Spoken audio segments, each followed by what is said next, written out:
Okay. All right, folks, welcome to week 3 of FMHU5004. I'll start by acknowledging that we're meeting on the lands of the Gadigal people of the Eora Nation.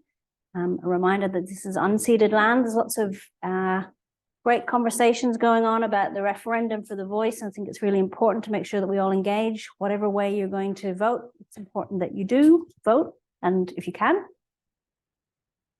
I presume it's just citizens, actually, I don't know. So it's important to educate yourselves. Hi, in particular to the asynchronous students. I know we had some problems with the audio last week. AV came in this morning and tested all the microphones, and I tested them and frightened the life out of everyone in the room because the recording was me booming. So can confirm we think the audio is fine this week, but do let us know if it's not.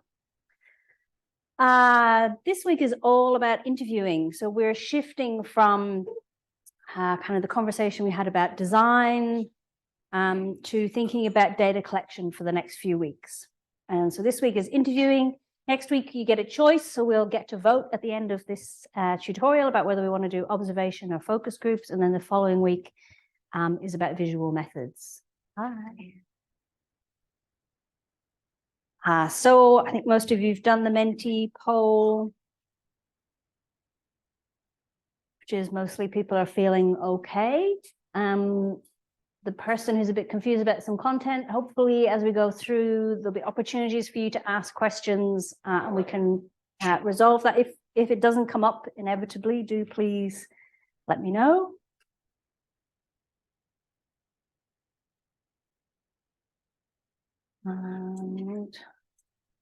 No questions up on Padlet yet, so we will get there.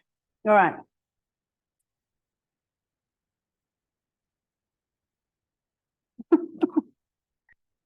This is like a Friday morning puzzle. Make sure I'm sharing the right things. There we go. Okay, so the lectures this week, you had 2 different ones to listen to. One was kind of about the principles of interviewing and thinking about why we do it, and then some content on designing good questions. And one of the things that comes up a little bit often last week, but didn't come up for us, is about the difference between interview questions and research questions. So sometimes people write a research question, which is essentially what you might ask in an interview. And so that obviously doesn't work if a research question is kind of sitting over the top. And so the next stage we have is to think about what might be data collection questions that we ask, whether that's in an interview, in a focus group, the kinds of things we're paying attention to, in a observation, or the kind of work that we're doing in visual methods. And then you had a lecture on interviewing skills, and so talking about all the different kinds of things that you might bring to bear. Hi folks, come in. All the different things that you might use in terms of the kind of what it is that you're trying to do in an interview. And I think there's kind of hopefully one of the things you got from that is that actually it's an incredibly active process, interviewing. There's a lot going on in that space. So the kind of work that you're doing as an interviewer in terms of keeping hold of what's the kind of overall aim. So how do you know when the interview is staying on track? Making sure that you're engaging and responding to the person and checking in about how they're going, that you're keeping an eye on time, you're making sure the recording's working, all of those kinds of things that you're doing at the same time. It's a skill and it takes quite a bit of practice. And so one of the things we're going to do today is you're going to get some interview practice. And I think it's the assessment for this unit revolves around interviewing, but we've really shifted the way that that assessment works. So it's not assessing your ability to do a good interview, because actually that's quite hard. That's a lot to expect of you. We're assessing your ability to reflect on the skills you used in the interview, which is a different kind of skill set and is important no matter what you do, right? Being able to reflect on your performance. Questions about the content or thoughts about interviews, surprises, things, everything as you expected?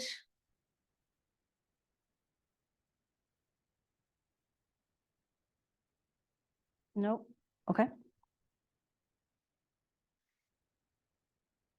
The MacDonald paper is worth reading if you haven't had a chance to yet. I used one of the cases in it to talk to an ethics committee about the ethical challenges of doing qualitative research and about the idea, there's this really kind of neat, clean idea that you get sometimes from textbooks about what interviewing looks like. And what I really like about this paper is it kind of demonstrates the chaos that can actually be the reality of that experience. So whether that's you're interviewing someone in their home, physically you're going into someone's home, or you're doing it on Zoom, all kinds of things will happen that will be outside of what you think of as an ideal interview. And so you're constantly making adjustments as to how to respond to this. And one of the questions that I think comes up in that paper is, at what point might you stop? So you say, actually, this isn't working, and this is an interview that needs to stop now. I think for a lot of researchers, that's a really difficult call to make, particularly if you're doing interviews for someone else, or if you're doing them for a PhD, there's a lot of pressure on. I think that that can be a tricky one. So I think it's a nice paper just to kind of demonstrate how to think about some of those things.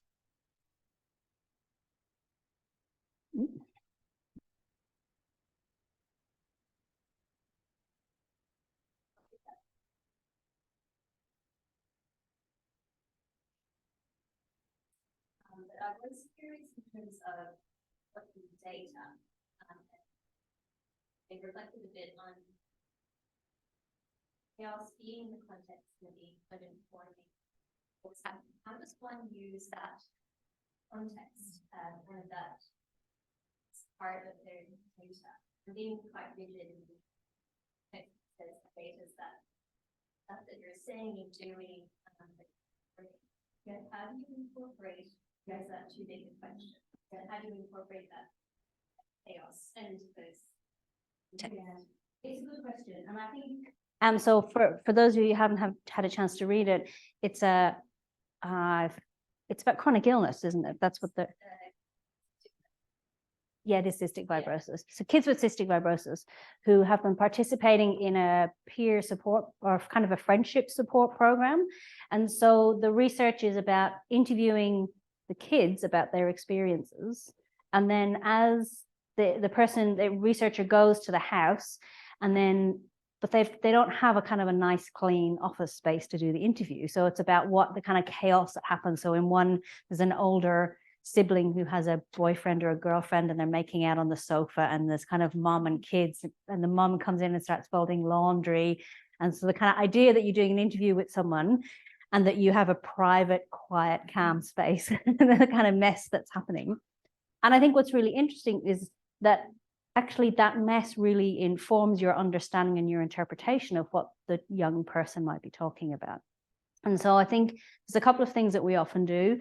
We often write notes after an interview about the kinds of impressions and the context and the things that surprised you or that worked or that didn't work. I will often record myself doing that because I'm lazy at writing. So that's a kind of like an easy thing that you can do at the end of an interview to kind of say, well, what did I learn from this interview?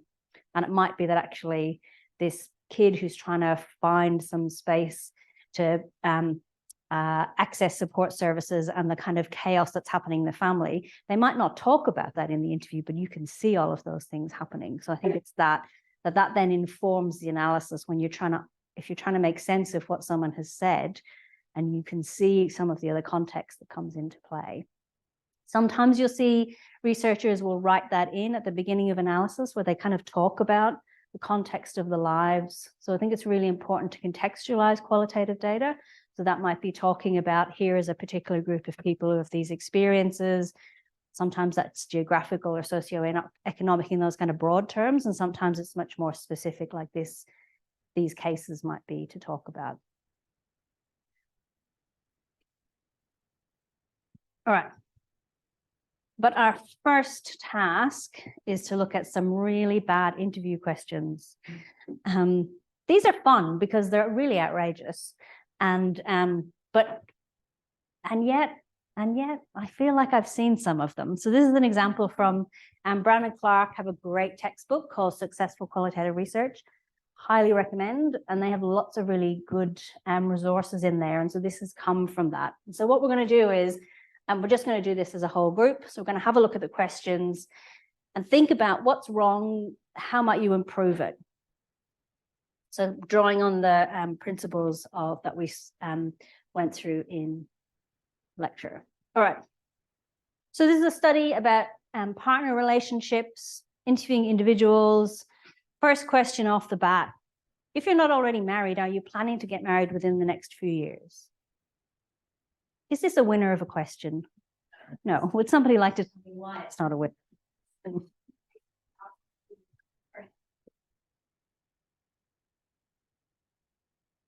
Really stop. Oh.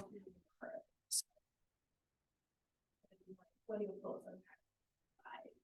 You're not married and you're gonna get married.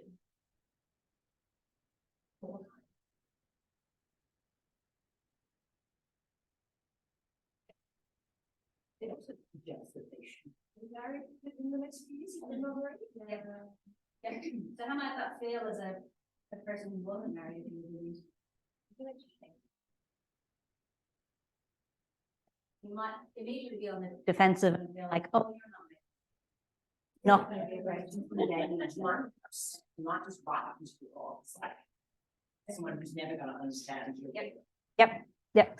So if we, what is it that we're trying to ask? What do you think that they're trying to find out?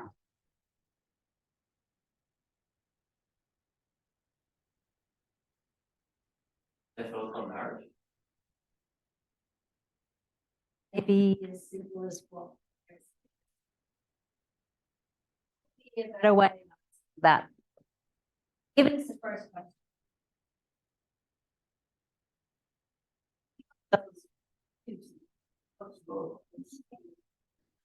That I should.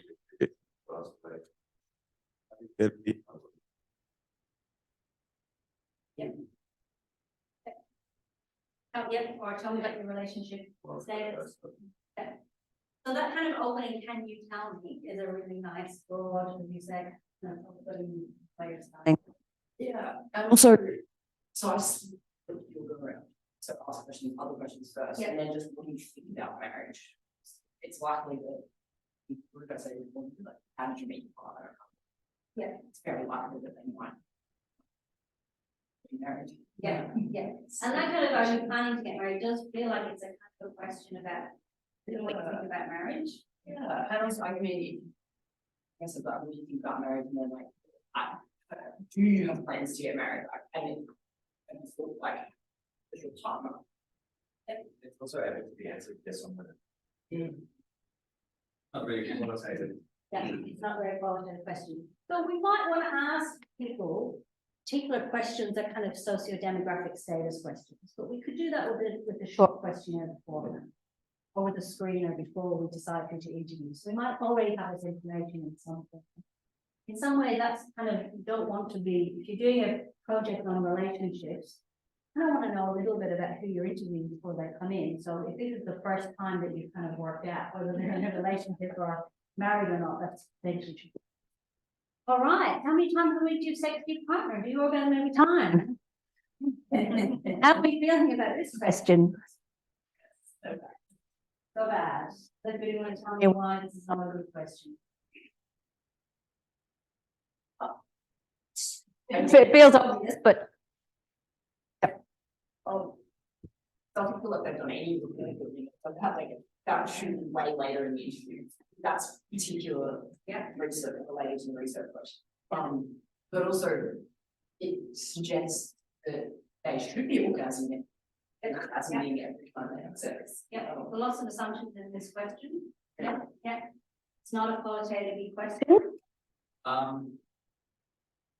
Also the schedule as well, like how many times a week as opposed to on average, or like is sex a regular part of your relationship? So how often? And then also said, is orgasm an important part of that as well? So yeah, open the question. Absolutely. And so again, this is a question that's likely to come as a shock to somebody in an interview, especially the second you've asked them. But yeah, those assumptions might come particularly because intentions for some people, not very qualitative. It doesn't just start from an open position. Tell me about sex, what it might be. might have a fly a partner or something like that, so. Yeah. All kinds of things, yeah. Okay.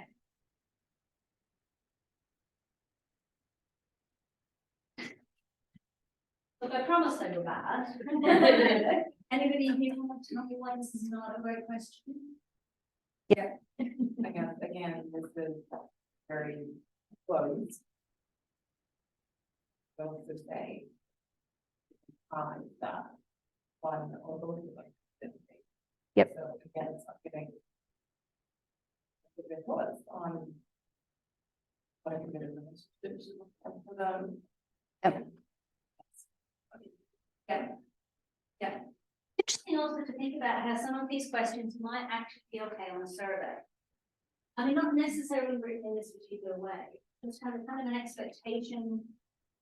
The license that you have in on kind of a piece of paper or an online form asks these pretty narrow, pretty tight, pretty direct questions.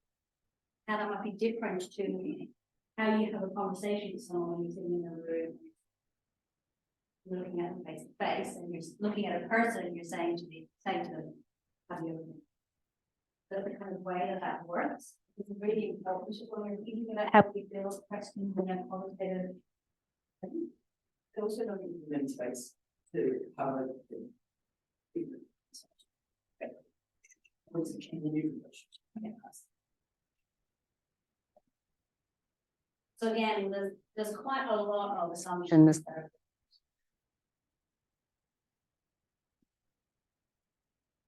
This is a nice rapport building, kind of relationship building question. It's a kind of this. One answer like. Yeah. Go. So first problem, first question. It also brings they're online.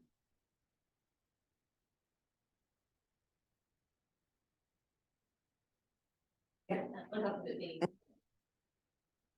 Yeah. Yeah.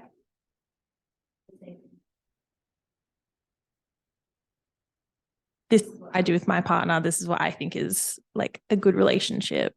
And it's kind of leading in that way. Yeah. I like one of the suggestions in the chapter, which is like a lot of people like this activity. So for example, going to the cinema, their partner, what are your feelings about this?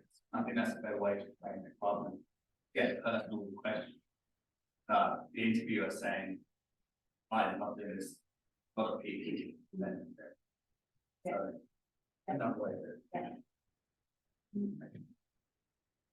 On top of the personal thing, also like maybe three questions. In terms of the power dynamic as well, like if they're sort of imposing that sort of feeling, the person's probably not going to be probably going to be pandering, be like, yeah, sure, that sort of thing. You're also picking up really important there, which is about yes and no preparing questions. And like the kind of questions that you can set up where this is clearly a question which is inviting me to say yes. Right? So I'm also going to have to overcome if my answer is no, I hate the movements. I'm going to have to overcome a kind of a sense of I should be nice to kind of disagree. And it's always a more difficult to be in an interview, in a conversation for people to actively have to disagree. And if the point of this is to understand about people's experiences of the relationship, then setting up a question where they have a barrier that they have to get over to feel about it is a problem. That's the first problem. The second thing is, so this is something that you really don't see in an interview schedule very often. So this is not the kind of real question that I see. But I do see this kind of thing coming up quite a bit in the bits in between the scheduled question. So when people are doing interviews, and they're kind of persons answer the question, you can feel the interviewer. I read a lot of transcripts. You can feel the interviewer. They know they need to ask something next. Not quite sure what they should ask. You feel they have a little bit of a waffle, and then they'll say something about oh, I blah, blah, blah, you, or what about you, or do you mean, or that kind of thing. That's again, a kind of, it's a closed question, telling you what the interviewer thinks, probably very important. And it also requires the person to get over potentially a no answer in order to really. It's really useful to practice some stock phrases in those contexts. Things like, and it's worth doing this in the mirror so that you can kind of really experience saying these things out loud. Can you tell me a bit more about that? How do you feel about that? How did that come about? What happened next? So they're kind of those things that kind of phrases that come out really easy that you don't have to think about too much, when you're not having to kind of come up with a phrasing, a sensible question. Just really easy prompts that say to the person, I'm listening from you.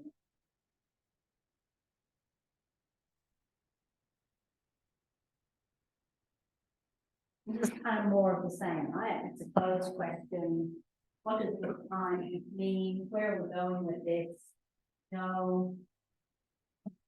Yes. What do you do? Why?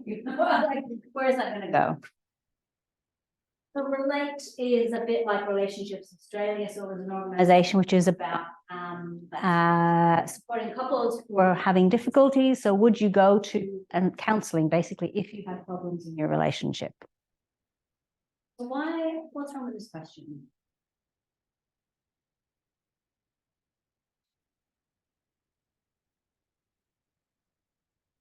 And it's a narrowing the question.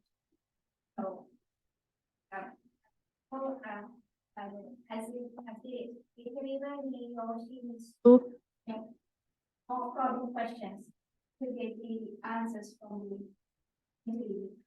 Yeah. It's difficult for The interviewer ask get the expressions. Yeah. Yeah. So what do you think would be a better way of, you know what it is they want to know? I think it's like if you had a problem in your relationship, what would you do? Yeah. That might be better way. Yeah. If you're having difficulties, what would you do? Okay. It's an open question. It doesn't kind of shut it down to a particular kind of thing. So maybe what you do, you talk to your priest or your mother or your brother or all kinds of things.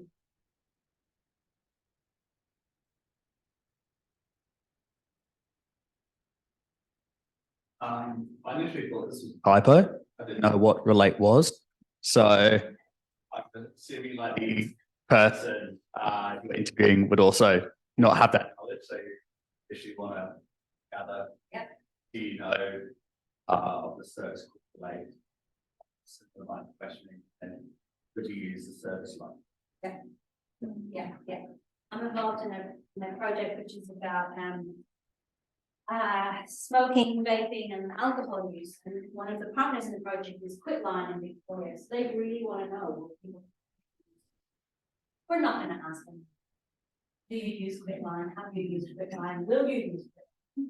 But we ask people a broader question about have you ever felt like you needed support, and what kind of support have you sought, have you used? Quitline has never come. Unfortunately for Quitline, it's not the top of anyone's list. The other problem with this question is that it's hypothetical. I think that's a bit tricky sometimes in qualitative research. Because you have to be really clear about what you're asking people about. But how useful is it to know what in an ideal situation, someone's ideal sense of self and their relationship and their partner might do? So it might get you something, but you should be really clear, I think, in your research questions about how this is going to help answer your mind. So it might be about what might be the things that might stop you seeking, what might help you seek. Again, they're all hypothetical things, but they're kind of good to contextualize them and try and ground them a little bit if you can. So we're coming to the end of this roller coaster interview. We're asking the question that we probably should have asked right. This is not a bad question, just in the wrong way. Yeah. So that's the double barrel question. Yeah. Yeah. You can also ask a kind of a broader question. Can you tell me about how your relationship?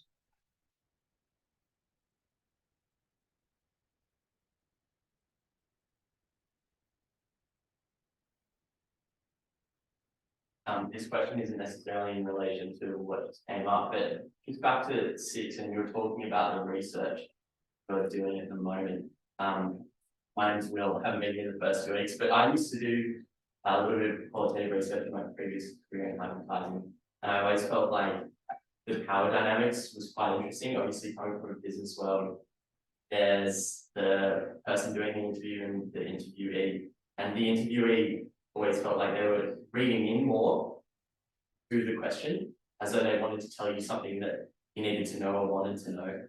And just from like I guess, do you try to blind or people to know who is funding the research to avoid them kind of positioning or framing questions in a way that is leading or Great question. I don't know if anyone saw the news Yesterday, day before. yesterday that the University of Sydney has taken a lot of money from A group of gambling organization set up a research center in gambling. And I think that kind of question about, well, if you go into that, if you were doing interviews in that context, you said to people, Tabcorp is one of our, you've got the list of logos down at the bottom of the consent form. And you've kind of got organizations that are all that casinos and gambling, whatever, international, like it's a lot of money and it's like all of the gambling organizations. Yet how you manage participants' sense of what it is that you want to know about. And I think it's a really interesting question about why people do research, why participants do research, and what kind of ideas that they have coming in, and how the kind of what they think your agenda is, and also what their agenda is in terms of what they want you to know about. So why is it they've decided to do this? And sometimes those might be quite different agendas, and so you're kind of, we don't get that so much in market research, but in research, in this kind of research, I think you do get that where you will often have people who are looking, so they're using the interview as a way to have a space to reflect about themselves and their lives, or in this case, their relationships, or they actually want you to tell them they want help with the babies for certain things that needs. I'm using this as a way to do my own use. So I think that issue about overwhelming the answer is no, we don't want. But we don't keep from people what the purpose is. Sometimes we might describe it in a more general way. So we wouldn't very often tell people research, but often it doesn't make sense. The research person is usually picking up on all of the and scholarship, and maybe theoretical frameworks that just won't make sense. We often put it in to understand language. Yeah, it's an interesting, I think it's something that you do have to think about. How might people understand what they think you're really asking them about? And I think when you're asking people about, particularly about services, service access, needs analysis, that kind of work, where you're asking people directly about what they want, it's a big difference from what people want and what they will actually use. That you have to do quite careful questioning to really pull out the kind of differences between, I want you to think well of me, so yes, I will use this service. Equipment is very important that the government should fund it properly, blah, blah, blah, blah, blah, and yet they never use themselves. Sometimes that's to be there for other people. So kind of pulling those things.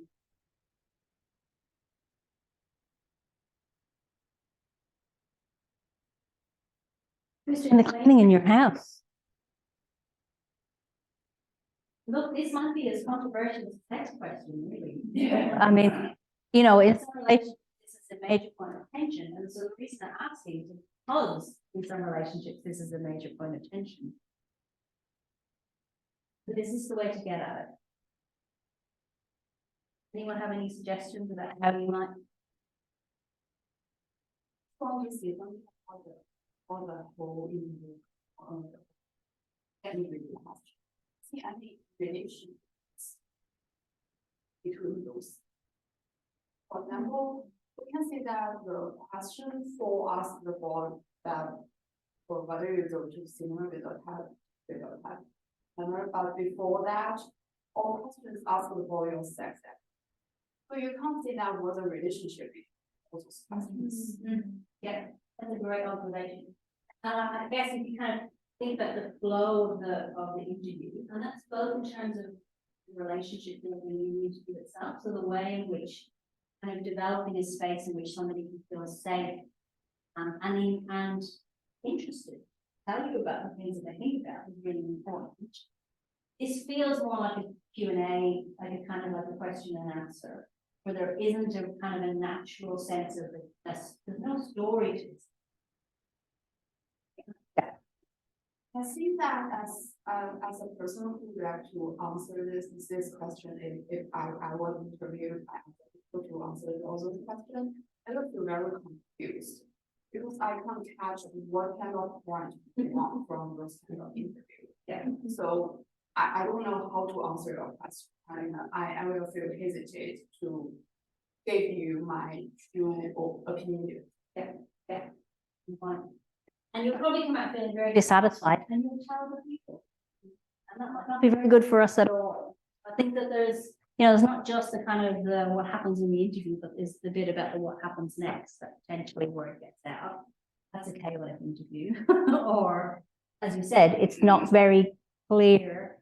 And I think if you imagine what kind of data this might produce, it will be rubbish. Right? So you'll get really short answers that will generally start with a yes or no, or confusion. So then the interviewer is having to do a lot of kind of backtracking and moving in the interview about trying to articulate what it is exactly that they want to know about. Or the person kind of, the participant is defensive, and then the interviewer is kind of then make them feel okay about answering the question, and then we'll ask a less direct version of the question that they asked. So it's going to be the data that is really will be 2 pages of really not very good data. So not going to be helpful. Not going to answer any research. All right, well, I think we can probably all agree we would do a much better job of these questions. Yeah. All right. I'm conscious of time, so I want to make sure we've got enough time for the next bit. So I think I said last week that I think it's really good experience if you're going to do research to also be a participant. So to take opportunities to participate in lots of different research, not just qual, but lots of different opportunities for research to see what it feels like to kind of go through consent processes, or what it's like to be asked questions, to be put on the spot, to find yourself telling somebody something that you hadn't necessarily planned to tell them. And so the purpose of this activity is twofold. One is to give you that experience, and 2 is to try and put into practice some of the skills that we talked about in the lecture. So we're going to we've given you an interview schedule. We've talked about skills in the lecture. We're going to get you to interview someone in class and then swap over, and then so the other person interviews you. This is valuable because the person you're interviewing has some sense of what you should be trying to do. Okay, so they can say things like, oh, you did really well when you followed up with that question and you opened up what I was saying and you asked me to say more about it. Or I think that was a missed opportunity because I had more to say about that, but you kind of jumped on to the next question, right? So you've got people who can give you some of that feedback. This is also a kind of practice run. So you will do exactly the same interview schedule for your assessment task. So this is an opportunity just to what you'll find is there'll be short interviews. And so what you want is really to try and double the length of that interview for your assessment task. And so this is an opportunity to kind of practice with the questions and see where it was that you could have expanded more. So before we go ahead, I just want to say something about a bit of preparation for this. So the questions are asking people about kind of ideas about health. Now, it is entirely up to you whether you want to pretend to be someone else. So feel free, you don't have to talk about yourself in this interview. You don't have to share anything about your own health experiences. You can totally make up a character. It turns out that's quite difficult to do, but feel free to do it anyway, or be your brother or sister or whoever, your friend. But you decide how much to share. You participate as much as you feel able. So if you feel like a question is a question you don't want to answer, and this is the same as it would be happening in any interview, you can say, I don't want to answer that. I don't want to talk about it anymore. And so it's really important as an interviewer to notice that kind of, if someone's as direct as that, obviously you move on. If it feels like someone's giving you signals where they're starting to look uncomfortable, you can check in with them and say, do you want to move on to the next question, or do you want to take a break?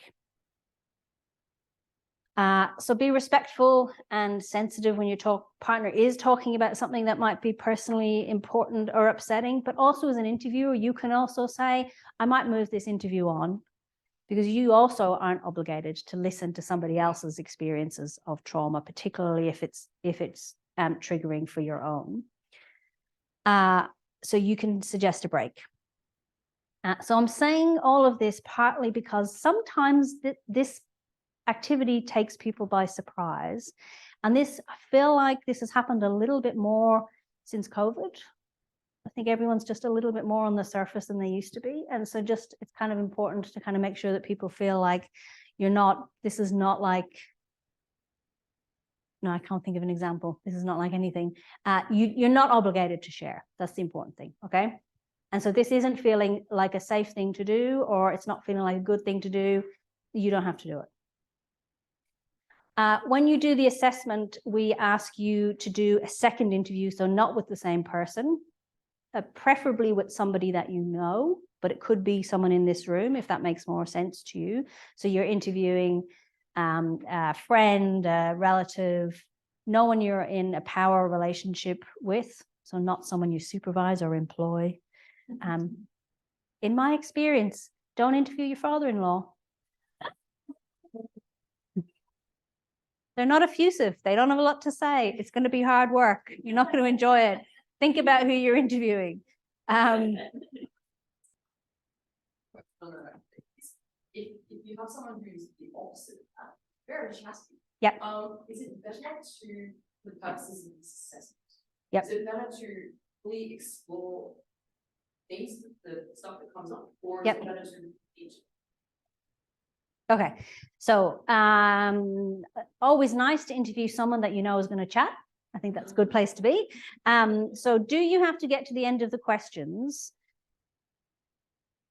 No. So what you want to do is make sure that you've got enough content, which is, I think, I can't remember now, 20 minutes. I'm not going to be able to shut them up. Okay. Yeah, that's the important bit, that you've got enough content. Yeah.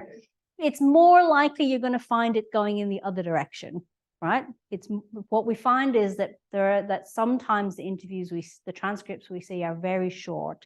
That's because people have just asked the questions on the list. So they've just asked these questions and they've asked nothing else.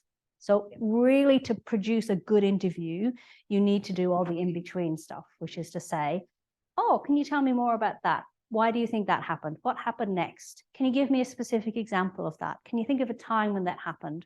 So those kinds of things that really fill it out so that we get a good sense of what it is that people actually think about something or what their experiences have been. So using those prompts and probes to really get people to talk about it. Specifically, in depth. If you're interviewing, so now I'm giving kind of assessment advice. If you're interviewing healthcare professionals, they're not good at this at all. They will want to give you general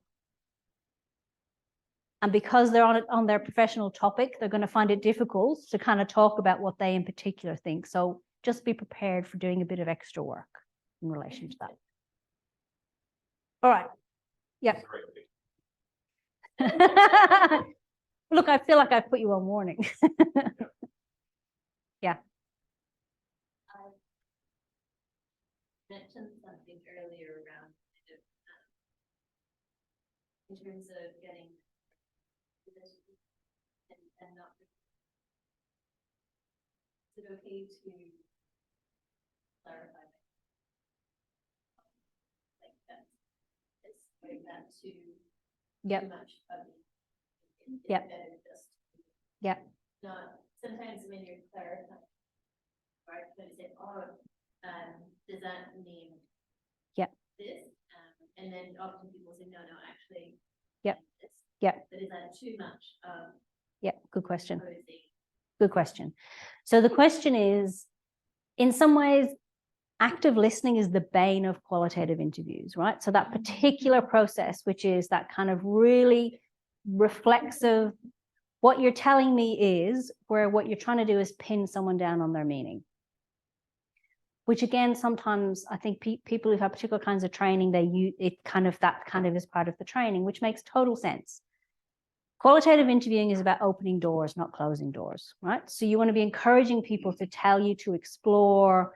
So it's less about pinning them down than it is about trying to make sure that you understand the nuances, including the contradictions that there might be in what people's experiences or their understandings of something is.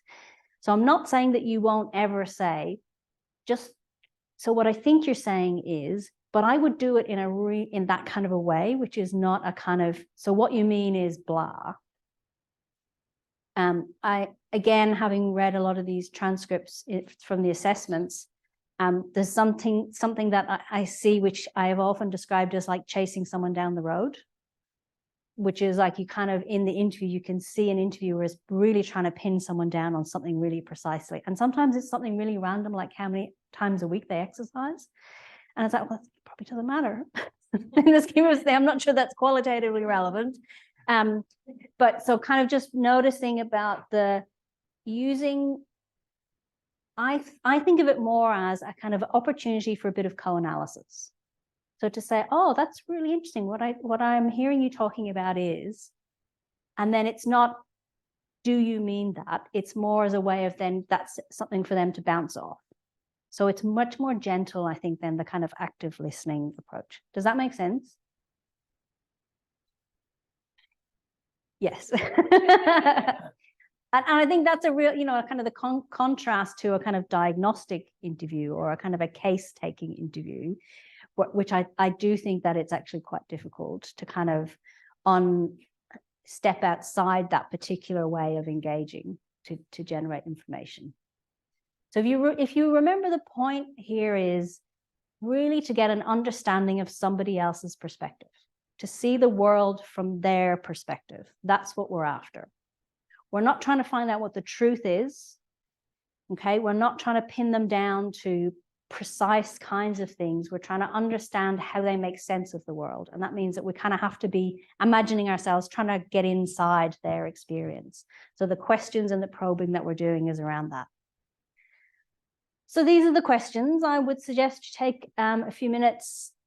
These are all on Canvas in module 3, so you should bring them up on your computer. I am going to pair you off in a moment, and you can go off or hang out here or wherever. Do 10, 15-minute interviews and then swap. Don't go too far. I'll wander around and I'll be like, that kind of thing. And then we'll come back and do some reflections. So feel free to give your partner some feedback, some positive feedback and some constructive feedback as you go. Okay, so I'm going to just pair you off in really simple ways. Pair, pair, pair. Yep, that was easy. Pair, pair, pair, pair.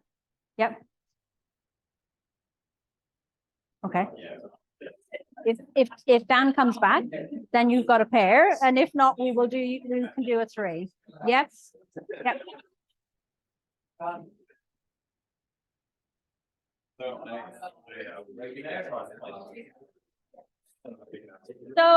hang on.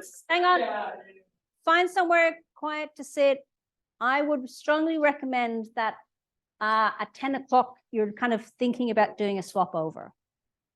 Yeah? All right.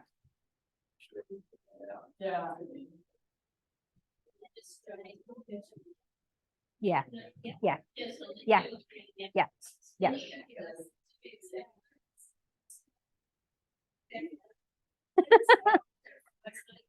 Okay, excellent. Well, look, when it comes to the assessment, then you have a lot of things to reflect on. So that's good material. Hi, Dan. Yep. Yep. That's okay. Yep. You follow this crowd. Yep. So can I ask these guys if you can sit and just watch? Yep. Are you happy for Dan just to watch? Yep. Excellent. All right. You're all right.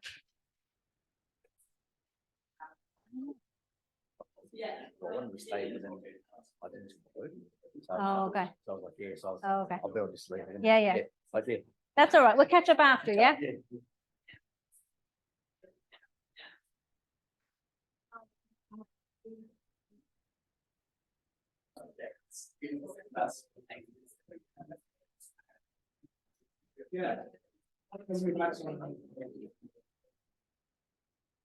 Before we get pushed out, so I'm thinking that we have some time to reflect. Look, I saw a lot of very engaged.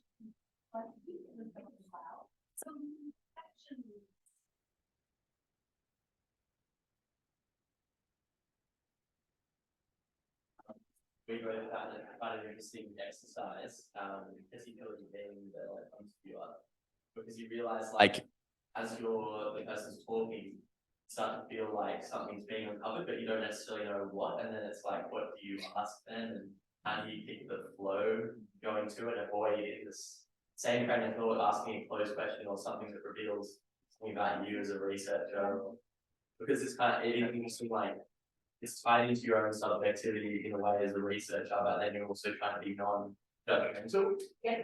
So like what you're finding insightful is also connected with you. Yeah, because you get a kind of a mix of, oh yeah, me too. Yeah. You can say, but what's the purpose of that? A little bit of that. But also then you're like, Interesting. more about that and that is this is relevant to research and so that is something to do does come a lot. Some other. Talking about health and safety. Talking about like summarizing and trying to get to the bottom of what the problem was. As soon as somebody brings up health, and firstly just go through a process wanting to diagnose the problem and work out what the problem is. Let's work through and then understand how they manage it.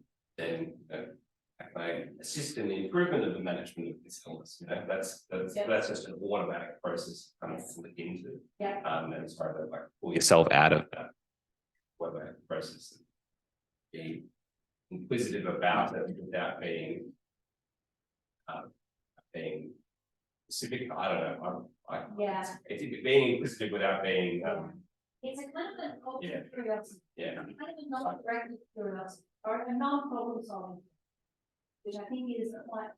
That's which is like in my brain. It's what's the point, right? You know, if I can't be trying to work out problem solving method for this. Yeah. Why am I even asking a question? Yeah.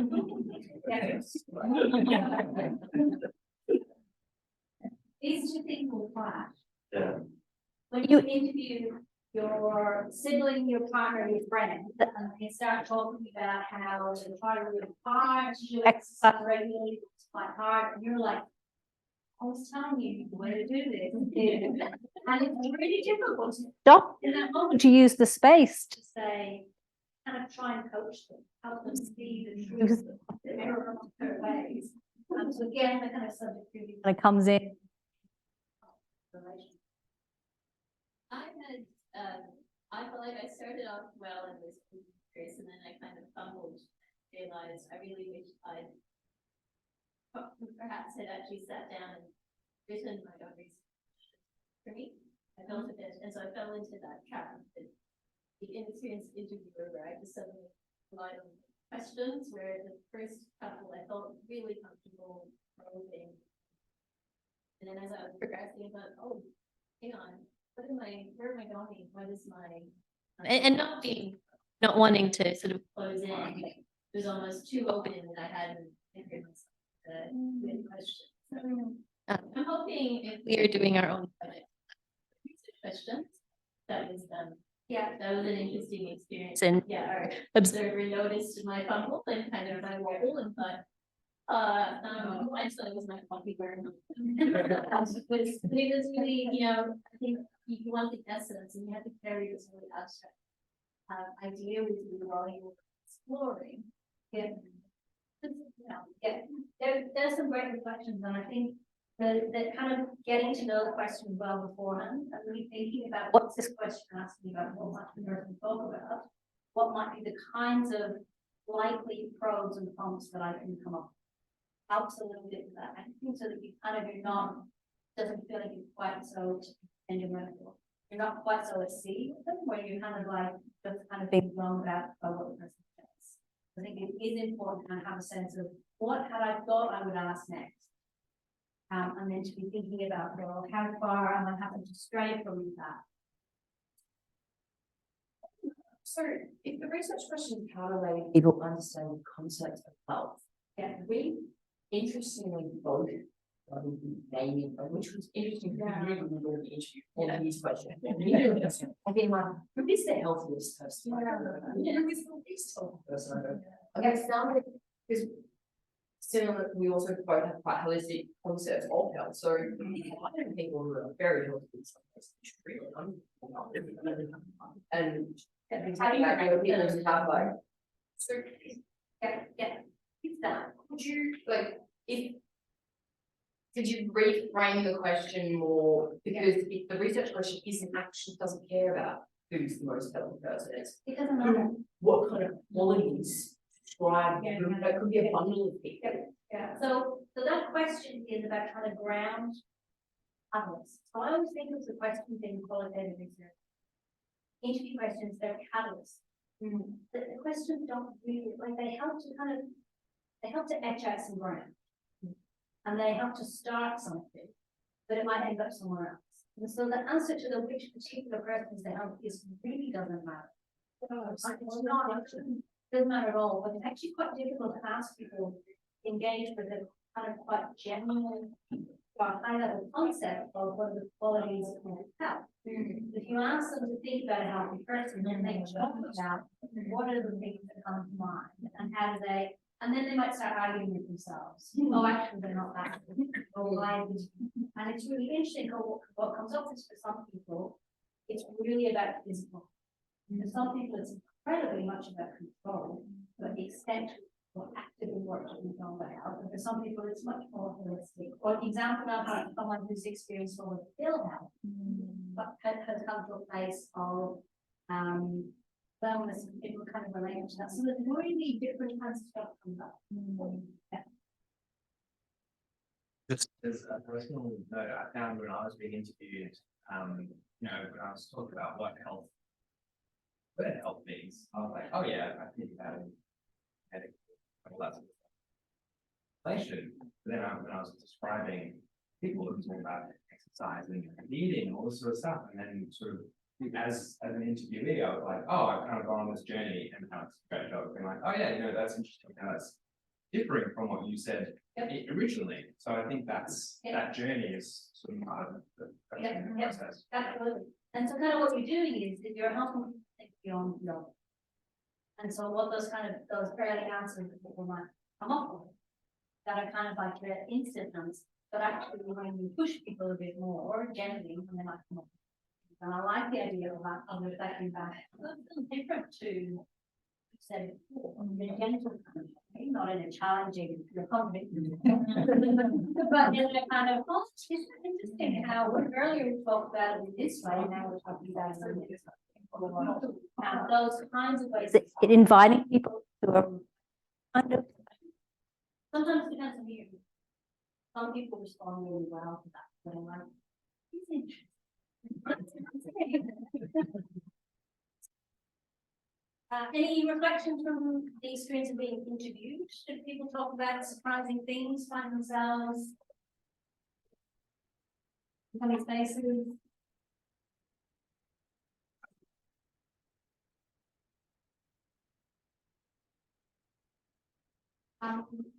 If I was doing the major challenge was so questions and we were not familiar with the questions. That is the main thing. And the next one is as a research, we have to go beyond the interview guide. That's what we do here, the unstructured or semi-structured.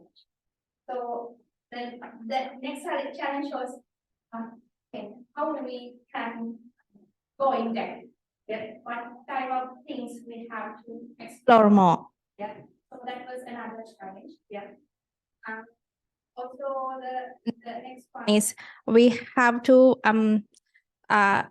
get the ideas from the interviewee. So the technical terms, how explain interesting and all those stuff. So the using that words while we are doing another challenge.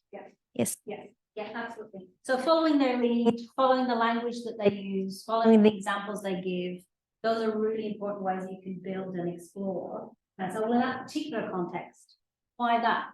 Why did that work in that way? Kind of so to really kind of use that to explore. And I think that's that kind of shift from the kind of general to the specific. So really getting people back into concrete examples of things. So what actually happened. Getting them to reflect on particular experiences of things, which is why a particular person works. Okay. Next week, we can do observation where we watch some videos, or we can do focus groups where we run focus groups in class.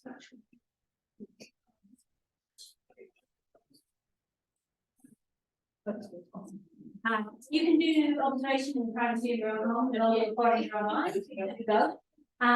Excellent. So you don't have to do any prep for that. You just turn up, and I will just organize. Unless somebody, we could probably do 2.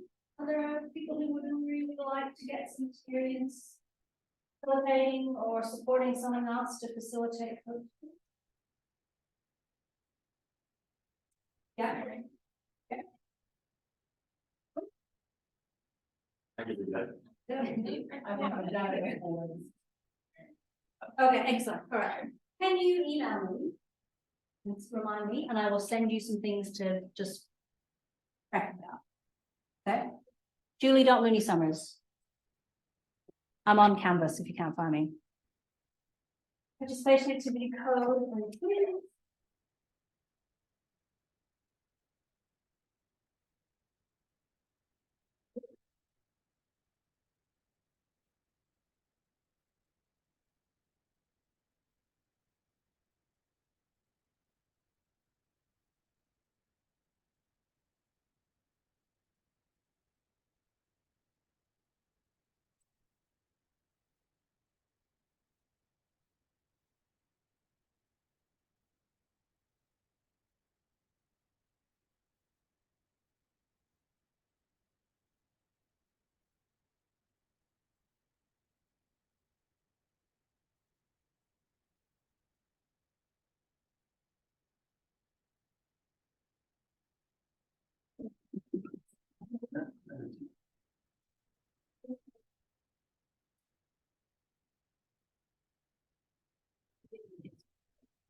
maybe you don't. Yeah, we just go sit outside because there'll be an. Oh, yes. They're desperate to get in. Right. All right, I will see you next week, folks. Have fun at the football. I guess it's just about like your point. I'm quite interested in biasing Yeah. qualitative research because the experience I've had doing it in